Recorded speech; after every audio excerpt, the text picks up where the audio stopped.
Hello, welcome to the video for this Panasonic Lumix. This is the FZ80 and it's known as the FZ80 or FZ82 depending upon where it's made in the world or marketed, but they're exactly the same. So we'll press on with the accessories. The bag is rather a nice soft carry case. Get that out of the way, it's just padded out whilst I was photographing it. So it has SD card holders, little dividing pockets, a shoulder strap, another set of pockets with nice yellow highlights to it, and it's a good condition soft carry case for the camera, so it'll keep it well protected. The leads are USB data cable, so this end plugs into the camera, into the side just here under the flap, and that charges the battery inside the camera, and there are two batteries with it. We've got the Panasonic original and an aftermarket battery, which probably would be about half the capacity on weight terms, but at least it'll get you out the mire whilst this one's recharging. The socket basically requires just a 5-volt standard USB socket. We've all got plenty of adapters around these days, so just plug it simply into a 5-volt supply and the little LED glows, as I've said. This is an Apple product. It's just a SD card adapter, I think you'll find, or some form of Apple adapter. Anyway, I'll just throw that in case you're an iPad user or whatever. The SD card is brand new. It's 16 gigabytes, 45 megabits per second, so it'll do some video, and it's the micro version with the adapter. It's brand new. The cap for the lens, and last but not least, we have a Hammer UV filter, 55mm. It's nice and clean, and the reason for that is my experience is that it's much simpler and better to screw a filter onto the front.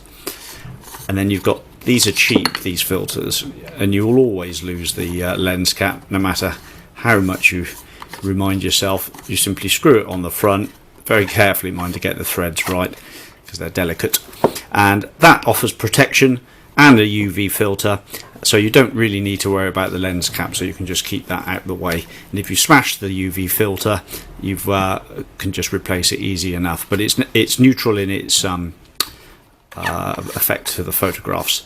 So f2.8 on the lens, very bright lens, lets a lot of light in. The camera is 9 out of 10 in condition. It comes with a Lumix shoulder strap. Again, I'm not a fan of these things. I try to lose them as quickly as possible, get them out of the way. They tend to just, unless you're majorly keen on keeping it on your shoulder, I just simply use the bag with its shoulder strap and just pop this out of the way with the lens cap. With this camera you get a nice touch screen, very nice 2.7 or maybe 3 inches by the looks of it, screen.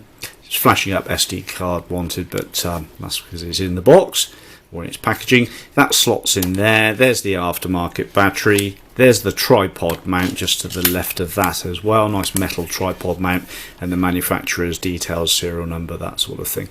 The underside is great. The lens is in really nice condition. There's nothing untoward there to really speak of.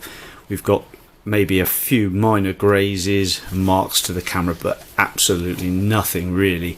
If you're really critical, I think you've just deduct 1 point for the fact it's been handled, and it's shot 1125 shutter count on the Panasonic built-in memory system that you can use to find the shutter count. The mode dial spins nicely, dedicated record button. We've got a lens that extends beautifully right the way out to 1200, so 20mm at its widest, great wide angle lens, over to 1200 at the long end, and it goes down to is it f5.9, so really a very effective lens built into this camera. There's the little flap with the HDMI and the USB charge point. We've got a 4K button there for 4K shooting, a hot shoe, built-in flash as well. Flash all works fine. Lens works beautifully. Let's just turn it off a second. It retracts in. There's no excessive wobble in the lens barrel. 60 times optical zoom. There's nothing really negative to speak about these cameras. They are a cracking bit of kit. Okay, bigger than a compact, but you get some decent glass with it, and you get a 20 to 1200mm zoom lens, which is really quite phenomenal. So no scratches or marks, just a nice tidy lens there. That's all good to me. That's about it. Rubber's good. As I say, the touch screen, let's just turn it back on again. The touch screen for the menu all works fine. That's for setting the time, etc. And then we can go back to display. That's the button to get the viewfinder on the go. If we can just see in there, viewfinder's working fine. It has got a dioptic control as well for controlling the distance on the viewfinder there. You can just see it moving up and down. So just simply point at the subject. Let's put that little brick there, and then it will focus up if it's not too close. Takes the shot. Battery, and you can change the display to simple or complex. Little rotating dial there for controlling exposure compensation, f-stops, that sort of thing. Hope that explains it well. Case, spare battery, UV filter, brand new card, lens cap. Great little bit of kit. Thanks for watching. Bye bye.